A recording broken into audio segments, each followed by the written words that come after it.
Trump bu müharibədə qalib olduğunu deyir. Sizcə bu müharibədə İsrail-Amerika cütlüyü yoxsa İran qalibdir?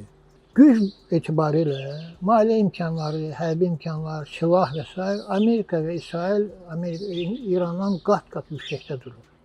Amma döyüşdə hər şeyi silah həll edəmir.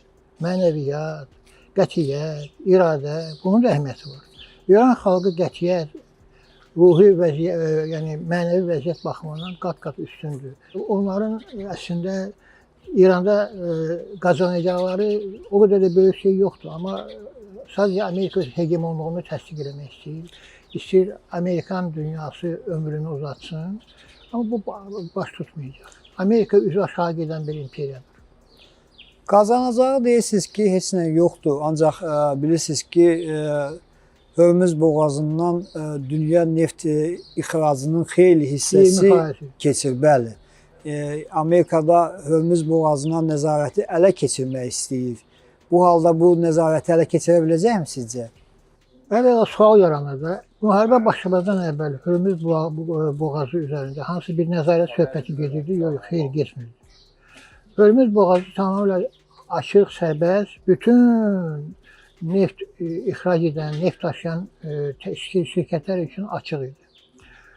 İndi Amerika hücum edəndən sonra İran məcbur olub Hörmüz boğazını bağlasın. Özü tam bağlamayıb. Düşmən olmayan ölkələrin tankerləri, gəmiləri keçir bilər. Amma düşmən ölkələr üçün qadağandır. Bu da təbiidir də. Çünki əgər düşmənsən, necə mənim məhəllə sularından keçib yük daşıyırsan, ola bilməz belə. Qaldı Amerika doğrudan da onların bir qlobal planı var idi ki, dünyanın bütün neft mənbələri üzərində Amerikanın ağalını təmin etsinlər, nəzarətini təmin etsinlər. Sonra gəlib Çinə desinlər ki, indi necədir sənin üçün? Yəni Venezuela neftini götürdülər, Səudiyyə nefti onlara tabidir. İran neftini də götürəndən sonra gəlib Trump Xi Jinping'ə deyirdi ki, biz dünya neftinin arasıyıq, indi sən gəl bizə tabi ol. Çin Amerikanın ədavət aparmır, ədavət yürütmür. O sadəcə tabi olmaq istəmir. Həm də iqtisadi maraqlarını, ticari maraqlarını qorumağa çalışır. Amma Amerika istəyir ki, ağıl olsun. Dayanan yerdə, boş yerdə.